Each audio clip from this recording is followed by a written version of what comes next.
জনসাধাৰণে মোৰ আন্তৰিক অভিনন্দন জ্ঞাপন কৰিছোঁ। এটা ভাল খবৰ, অহা এপ্ৰিল মাহৰ 2019 বৰ্ষৰ এপ্ৰিল মাহৰ 26, 27, 28 তাৰিখে কৰ্ণাটকৰ বেংগলোৰত আমাক বেচৰকাৰীভাৱে কেইটামান প্ৰতিষ্ঠানে নিমন্ত্ৰণ জনাইছে থিয়েটাৰ প্ৰদৰ্শন কৰাৰ কাৰণে।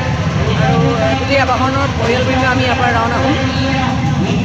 13 তাৰিখে ৰাওনা হ'ব আমাৰ ছেটিংছৰ সমস্ত বস্তু। 21 তাৰিখে আমি শিল্পীগৰা কুশলী হ'ল যাম। তাতে গৈ আমি 26, 27, 28 তাৰিখে 3খন নাটক মই আমাৰ ছোৱালী মাধুৰী মৌনাম আৰু মকৰাজালি মঞ্চস্থ কৰিম। আমাৰ কাৰণে অতি ভাল খবৰ যে কৰ্ণাটকৰ কেইবাজনো দক্ষিণ ভাৰতীয় ভাল ভাল বিশিষ্ট অভিনেতা অভিনেত্ৰী আৰু অনা অসমীয়া যথেষ্ট পৰিমাণৰ মানুহে থিয়েটাৰখন প্ৰত্যক্ষ কৰাৰ কাৰণে নিজৰ ইচ্ছা প্ৰকাশ কৰিছে আৰু সেইখিনি আয়োজনো কৰা হৈছে। গতিকে ভ্ৰাম্যমাণ জগতখনৰ কাৰণে এটা বৰ ভাল খবৰ।